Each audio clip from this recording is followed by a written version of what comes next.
sommaire de cette édition, élections municipales et régionales à Nouakchott, le parti au pouvoir a raflé les 22 sièges qui étaient encore en jeu ce samedi.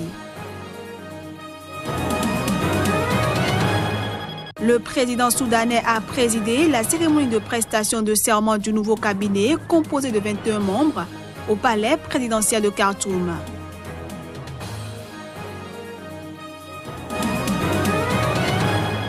Et puis braconnage en Afrique, des experts mettent en garde contre les coûts pour l'industrie du voyage. C'était lors d'un sommet africain sur le tourisme cette semaine.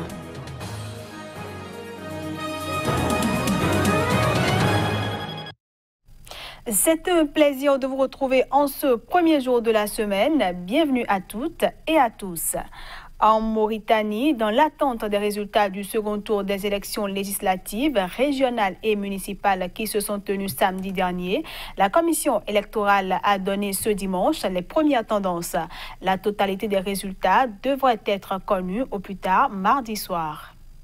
Le parti au pouvoir en Mauritanie a difficilement gagné les élections municipales et régionales à Nouakchott et remporté tous les sièges au second tour du scrutin législatif qui s'est tenu samedi dernier. Selon les premiers résultats annoncés dimanche, le parti du président Mohamed Ould Abdelaziz, l'Union pour la République, qui avait remporté 67 des 131 sièges de députés pourvus au premier tour le 1er septembre dernier, a raflé les 22 qui étaient encore en jeu samedi. Avec ce score, le parti au pouvoir s'assure ainsi une majorité absolue de 89 sièges sur 157 à l'Assemblée nationale, les 4 restants réservés aux Mauritaniens de l'étranger devant être pourvus par un vote ultérieur des députés.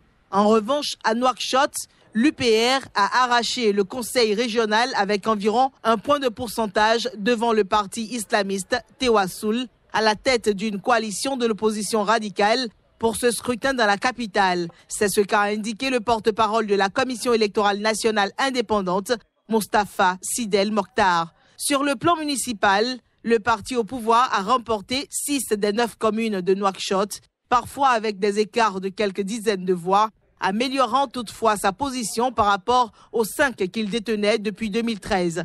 La CENI, qui continue ses opérations de compilation des résultats, prévoit d'annoncer les résultats complets, portant notamment sur une centaine de mairies en jeu au second tour en début de semaine. Au Soudan, le président Omar El-Béchir a présidé la cérémonie de prestation de serment du nouveau cabinet composé de 21 membres. C'était au palais présidentiel de Khartoum.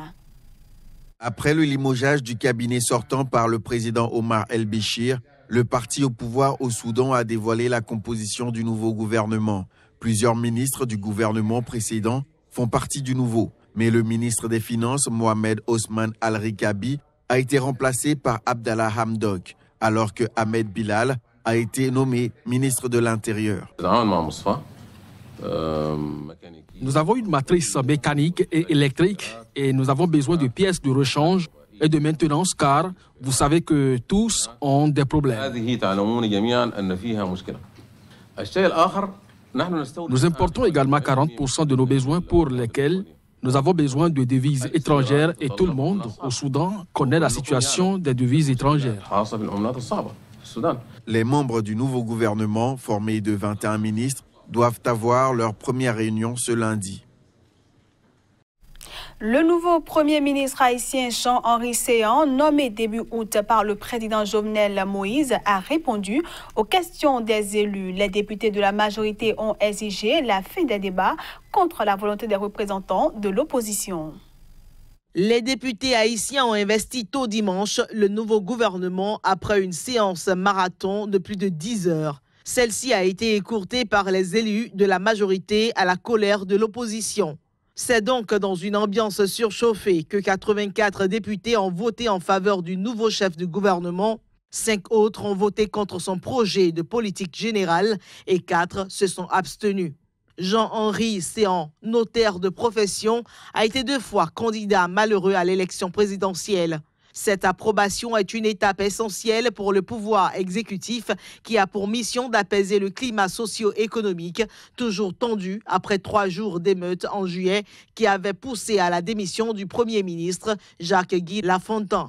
La composition de ce nouveau gouvernement, annoncé début septembre, a toutefois suscité peu d'enthousiasme, sinon même de la colère au sein de la population, car 1/3 des ministres figuraient déjà dans le précédent cabinet. Depuis plus d'1 mois, une campagne citoyenne contre la corruption, née sur les réseaux sociaux, gagne les rues des principales villes du pays. Une tentative gouvernementale le 6 juillet d'augmenter les prix des carburants de 38 à 51% avait immédiatement entraîné une vague de révolte à travers tout le pays. Plusieurs petites manifestations ont également été organisées par la diaspora haïtienne aux États-Unis. Ce journal se poursuit. Des hommes armés en provenance de la République démocratique du Congo ont attaqué ce vendredi soir un poste frontière entre la République démocratique du Congo et le Burundi. Le procureur de la République burundaise, qui s'est rendu sur place, a attribué l'attaque à un groupe de bandits qui voulait dévaliser la succursale locale d'une banque. Mais l'armée congolaise accuse les rebelles burundais du FLN. Reportage. Les rebelles burundais du FLN ont attaqué le poste frontière de Kavimvira vendredi aux environs de 21h, heure locale. Mais ils ont été mis en déroute par l'armée congolaise qui affirme avoir tué 2 assaillants en repoussant leur assaut. Au moins un policier a été blessé selon une source militaire burundaise. Des témoins dans la ville voisine de Gatumba ont évoqué des crépitements de mitrailleuses ponctués de nombreuses explosions pendant environ 1 heure. Le procureur général de la République du Burundi, Sylvestre Niandui, qui s'est rendu sur place, a attribué l'attaque à un groupe de bandits en provenance de la RDC voisine qui voulait dévaliser la succursale locale d'une banque. Pour des échanges de coups de feu, un de parmi ces bandits a trouvé la mort, tandis qu'un policier a été blessé, un policier de la police nationale du Burundi. Non, ce sont des bandits armés qui séjournent là-bas, mais qui font des attaques sporadiques ici pour voler. Mais on ne pourrait pas dire que ce sont des rebelles comme tels, mais ce sont des bandits. Le cœur d'un assaillant tué était toujours sur place et de nombreux bâtiments présentaient des impacts de balles. Le trafic a été provisoirement paralysé entre les 2 pays car le Burundi a fermé sa frontière avant de la rouvrir samedi en début d'après-midi.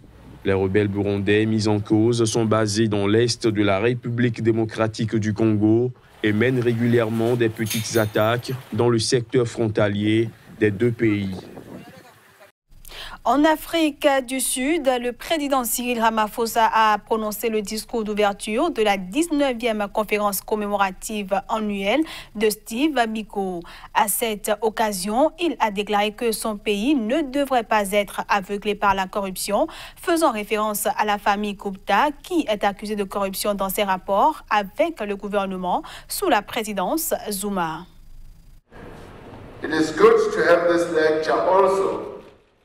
Il est bien d'avoir cette conférence lorsque nous célébrons le centenaire de Nelson Mandela et Mama Albertina Sisulu. Madiba avait beaucoup de respect pour Steve Biko et dans nos discussions, il parlait souvent très affectueusement de Steve Biko et déplorait son départ prématuré de notre terre.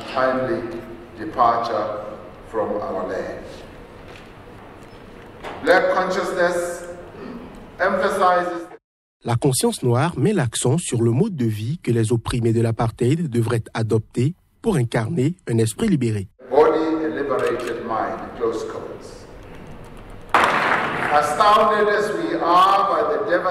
Aussi sidérés que nous soyons par l'audace dévastatrice d'une famille et de ses associés, nous ne devrions pas être aveuglés par la corruption qui s'est installée dans de nombreuses institutions gouvernementales. En Afrique, la protection des animaux a subi d'importants revers ces derniers mois. Et c'est ce qui a incité les experts réunis lors d'un sommet africain sur le tourisme cette semaine à mettre en garde contre les coûts pour l'industrie du voyage. Il est malheureux que 11 rhinocéros soient morts parce que, encore une fois, il est très clair que cela n'a pas été bien géré par mes bureaux et nous avons pris des mesures à cet égard. cela n'a eu aucun impact. Mais les gens sont très compatissants à l'égard de ce qui s'est passé. Ce que nous avons fait en tant que gouvernement, nous l'avons fait maintenant. Nous allons maintenant examiner l'ensemble du processus de capture et de transfert.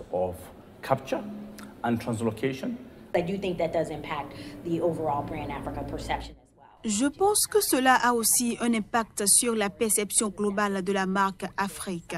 Ce qui a un impact négatif sur le tourisme et certaines des statistiques que nous avons entendues aujourd'hui, même au sommet, c'est que nous ne représentons que 3% des recettes mondiales et seulement 5% des voyages dans le monde.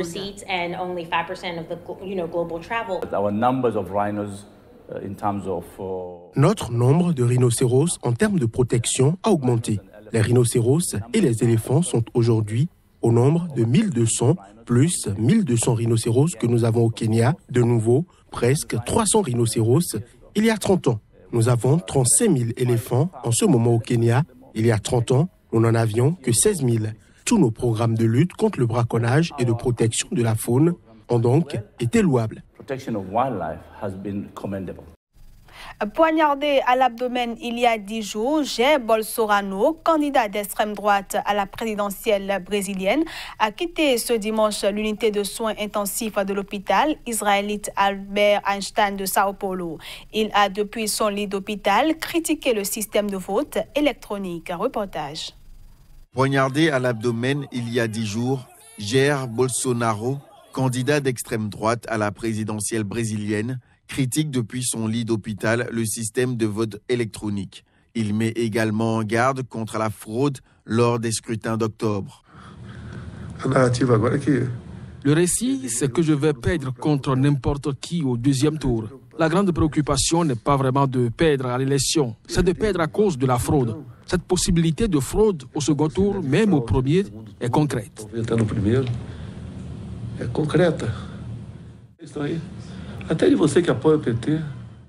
Même vous qui soutenez le PT, le Parti des travailleurs, vous êtes un être humain. Je vois beaucoup de partisans du PT changer de camp.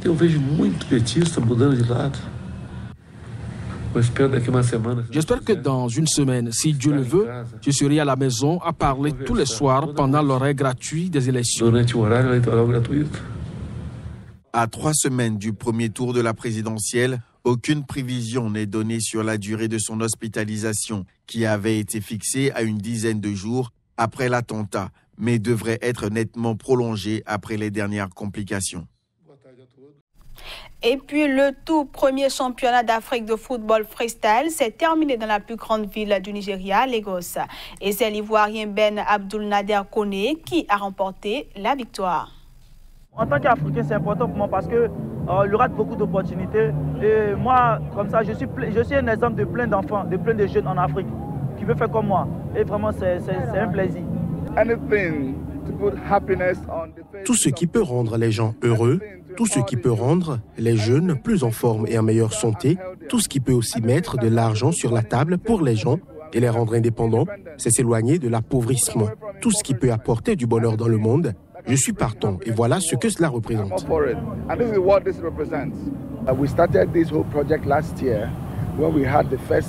Nous avons commencé ce projet l'année dernière avec le tout premier championnat de football nigérien de freestyle. Et nous avons eu un gagnant dans les catégories masculines et féminines. Cette année, nous espérions faire des championnats régionaux à travers le Nigeria et ensuite avoir une grande finale avant que la Fédération mondiale de football freestyle nous demande si nous pouvions organiser un championnat pour toute l'Afrique. Nous sommes si excités d'avoir pu amener l'Afrique au Nigeria pour quelque chose que nous n'avons commencé que l'année dernière. Et voilà, mesdames, messieurs, ce sera tout pour cette édition que je vous remercie d'avoir suivi. Excellente semaine à tous en compagnie des programmes de Sika TV.